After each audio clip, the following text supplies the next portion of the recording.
الحمد للہ رب العالمین والعاقبۃ للمتقین والصلاة والسلام علی اشرف الانبیاء والمرسلین اما بعد اعوذ باللہ من الشیطان الرجیم بسم اللہ الرحمن الرحیم۔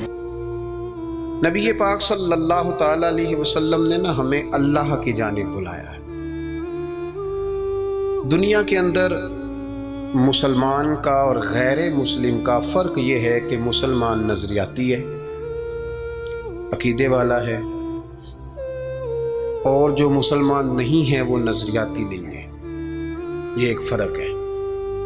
نبی پاک علیہ السلام داعیہ اللہ ہیں۔ نبی کریم علیہ السلام نے ہمیں نظریہ دیا ہے، نظریہ۔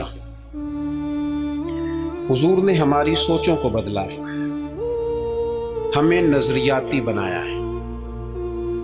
دنیا میں ایک نظریہ یہ ہے کہ ہم نے جو محنت کرنی ہے، جو کوشش کرنی ہے، جو کاوش کرنی ہے، جو کما لینا ہے، وہی صرف ہمارا ہے۔ عقل کے زور پر، علم کے زور پر، ٹیکنالوجی کے زور پر، میڈیکل کے زور پر ہم نے چلنا ہے، اور یہ اسی پر فقط بھروسہ کریں گے تو پھر آگے بڑھیں گے معاذ اللہ۔ یہ عام نظریہ غیروں کا ہے۔ مسلمان کا کیا نظریہ ہے؟ مسلمان کا نظریہ ہے کہ کوشش کرنا انسان کے ذمے ہے، باقی ہونا وہ ہے جو رب نے جانا ہے۔ یہ نظریہ ہے۔ عقیدہ توحید ایک نظریہ ہے۔ جب رب چاہے گا، جتنا چاہے گا، جس کو چاہے گا اپنے فضل سے عطا فرمائے گا۔ یہ ایک نظریہ ہے۔ نبی پاک صلی اللہ تعالی علیہ وسلم نے مکمل محنت کا حکم دیا، جد و جہد کی بات کی، ہمت کی بات کی، لیکن فرق کیا ہے؟ کافر بھی محنت کرے گا، ہم بھی محنت کریں گے۔ فرق یہ ہے کہ وہ اسباب سے نتیجہ چاہتا ہے۔ مومن کی یہ شان ہے کہ وہ ساری محنت کر کے نتیجہ اپنے رب کریم پہ چھوڑ دیتا ہے۔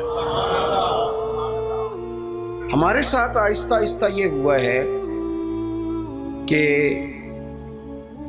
جدید دور آیا، اس دور کے اندر لوگ مادہ پرستی کی طرف بڑھے، علم پر، ٹیکنالوجی پر، میڈیکل پر، اپنی کاوش پر، اپنی عقل پر اتنا بھروسہ کیا کہ وہ اس طرح کی بولیاں بولنے لگے جس طرح کی بولیاں غیر بولتے تھے۔ ہمیں یہ حکم دیا گیا ہے کہ تم نے اپنی ہر چیز اپنے رب کے حوالے کر دینی ہے۔ تمہاری ساری کی ساری توجہ اور تمہاری مکمل توجہات کا مرکز اللہ کی ذات پر بھروسہ ہونا چاہیے۔ آپ کبھی غور کریں تو نبی پاک صلی اللہ علیہ وسلم اس مضمون کو ہمیں کس طرح سمجھاتے ہیں؟ حضور علیہ الصلوۃ والسلام فرماتے ہیں اگر تم رب پر بھروسہ کرو گے نا تو وہ تمہیں اسی طرح رزق دے گا جس طرح پرندوں کو عطا کرتا ہے۔ کبھی اس حدیث کے حسن پر غور کریں۔ پرندے کی کتنی تعلیم ہے، کون سا کام سیکھا ہے؟ گھر سے نکلا ہے تو اسے پتہ ہے کس دفتر میں جانا ہے، اسے پتہ ہے کہ میں نے کہاں نوکری کرنی ہے۔ نکلنا بہرحال شرط ہے، نکلنا اس نے ہے۔ حضور فرماتے ہیں نکلو پر تمہارا بھروسہ رب کریم پہ ہو، جب تم لوٹو گے تو اسی طرح تمہیں روزی دے گا جس طرح پرندوں کو عطا کر دیتا ہے۔ ہم نے نظریاتی بننا ہے، نظریاتی۔ ہمارا سارا دھیان بندوں کی طرف ہے، ساری توجہ مالداروں کی طرف ہے، سارا خیال سیٹھوں نوابوں کی طرف ہے، سارا میلان ہمارا بزنس کی طرف ہے۔ سارا، یہ سارا نہیں ہونا چاہیے۔ ہاتھ کار والے پر دل یار والے، یہ میلان سارا نہیں ہونا چاہیے تھا۔ حضور نے ہمیں سکھایا ہے کہ بھروسہ اللہ کی ذات پہ، بھروسہ۔ اسلام ایک روحانی دین ہے، یہ آپ کو قلبی قرار دیتا ہے، سکون عطا کرتا ہے۔ آپ جب کچھ چیزیں اللہ پہ چھوڑ دیتے ہیں نا، بڑی ساری چیزیں دوستوں پہ نہیں چھوڑی، بڑی ساری رشتہ داروں پہ نہیں چھوڑ دیتے مجھے پہنچ پڑیں گے، بڑی ساری ماں باپ پہ نہیں چھوڑ دیتے، بڑی ساری جوان اولاد پہ نہیں چھوڑ دیتے، ادھر ادھر جو اتنی توجہ کرنی ہے تو سارا کچھ رب پہ کیوں نہ چھوڑ دیں، اللہ پہ کیوں نہ چھوڑ دیں۔ دیکھو اسلام کی جو پہلی جنگ ہوئی باقاعدہ، اور جس جنگ کے اندر اللہ کے فضل سے مسلمانوں کو وہ کامیابی ہوئی کہ اس کے اثرات آج تک باقی ہیں۔ میں نے ذمہ داری سے کہا ہے آج تک اس کے اثرات باقی ہیں۔ وہ جنگ کون سی ہے؟ جنگ بدر۔ آپ بولے نہیں جی میں آخری دفعہ کہہ رہا ہوں، بچے بھی، اور آپ دوست جو بڑے ہیں وہ کبھی کام بتائیں بچوں کو تو اشارے سے، چپ کرنے کا اشارہ یہ ہے، اس کو سیکھ لیں۔ آپ بولے نہیں، بولنے سے تو جو چپ کرانے والے ہوتے ہیں ان کا شور زیادہ ہو جاتا ہے۔ آپ میری بات پہ غور فرمائیں، میں بڑی اہم بات کر رہا ہوں آپ سے، اور چونکہ میں تھوڑی تقریر کرنے کا قائل ہوں اس لیے میں چاہتا نہیں کہ کسی چیز کو کہیں روکا جائے، بس بات ہو جائے تسلسل سے۔ جنگ بدر کے اندر تلوار سے نہیں لڑی، صرف نیزے سے نہیں لڑا، صرف برچھی سے نہیں لڑی۔ جنگ بدر میں دو نظریے تھے جو آپس میں لڑ رہے تھے، دو نظریے۔ ایک نظریہ کفار مکہ کا تھا، وہ کہتے تھے کہ ہم اونٹ بہت سارے ساتھ لے کے آئے ہیں، ہر روز ایک اونٹ ذبح کریں گے، معاذ اللہ شرابیں پیئیں گے، موج کریں گے۔ ان کا یہ نظریہ تھا کہ ایک بندے کے پاس تین قسم کا اسلحہ تھا، تلوار بھی ہے، نیزہ بھی ہے، تیر بھی ہے۔ اس طرف کیا تھا؟ اس طرف وہ 1000 بندہ، یہاں 313۔ اور جب سواریوں پہ سفر کر رہے تھے تو انہوں نے سواریاں ذبح کر کے کیا کھانی تھی، ایک سواری پہ 2 3 لوگ سوار تھے۔ حال یہ تھا کہ 6 زرہیں اور 8 تلواریں۔ اب انسان یہ ذہن میں بات بٹھائیں کہ انسان جب اپنے مقابلے میں طاقتور بندے کو محسوس کرتا ہے تو ذہنی طور پر ہی کمزور پڑ جاتا ہے۔ یعنی بندوق آپ کی یہاں گردن پہ رکھ دی جائے تو بہت بڑا بہادر کہلانے والا آدمی بھی پورا کانپ جاتا ہے۔ جب ذہن بن جائے نا کہ میرے سامنے 3 گنا زیادہ فوج کھڑی ہے اور اسلحے سے لیس ہے، بندہ نفسیاتی طور پر ہی کمزور ہو جاتا ہے، ذہنی طور پر ہی۔ لیکن یہ 312 اور 13 کمزور کیوں نہ ہوئے؟ یہ گھبرائے کیوں نہ؟ جب ابو جہل نے رات کو بندے بھیجے نا، اس نے کہا جاؤ جا کے پتہ کر کے اور مسلمان کتنے ہیں، تو جاسوس نے جا کے کہا کہ جناب وہ 313 ہیں، اتنا تھوڑا سا اسلحہ ہے، تھوڑی سی سواریاں ہیں۔ تو ابو جہل کہنے لگا ان سے لڑائی کیا کرنی ہے، انہیں صبح نا گھوڑوں کی اونٹوں کی پشتوں پہ باندھ کے مکے لے جائیں گے۔ یہ خوش فہمی دیکھو، یہ منہ اور مسور کی دال، وہاں لے جائیں گے اور لے جا کے نا وہاں ان سے بات کریں گے۔ تو وہ جو جاسوس تھا نا وہی بول پڑا، کہنے لگا سردار پوری تو سن لے بات۔ اس نے کہا پوری بات کیا ہے؟ کہا پوری بات یہ ہے کہ ہیں 313 پر سب کا شہید ہونے کا ارادہ ہے، کشتیاں جلا کے آئے ہیں، بندہ کمزور پڑنے والا ایک بھی نہیں۔ اب نظریہ لڑا۔ نظریہ کیا تھا کہ حضور نے فرمایا تھا میرے رب کا وعدہ ہے وہ تمہاری مدد کرے گا، اور پھر وَلَقَدْ نَصَرَكُمُ اللَّهُ بِبَدْرٍ وَأَنْتُمْ أَذِلَّةٌ، اللہ نے مدد کی۔ اللہ فرماتا ہے میں نے تمہاری مدد کی میدان بدر میں، وَأَنْتُمْ أَذِلَّةٌ، تم تو کمزور تھے۔ نظریہ لڑا، تلواریں ہار گئیں، تیر ہار گئے، نیزے ہار گئے، برچھیاں ہار گئیں، اور رسول اللہ نے جو نظریہ دیا تھا وہ نظریہ جیت گیا، بھروسے والے لوگ جیت گئے۔ جب تک مسلمان، میں بڑے درد سے کہتا ہوں ہمارے گھروں میں سیاست چلتی ہے، بچے میری مٹھی میں رہیں، سسرال والے میری مٹھی میں رہیں، محلے والے میری مٹھی میں رہیں، برادری والے میری کوئی نہیں رہتے میاں یہ مٹھی چھٹی میں، کوئی نہیں رہتے۔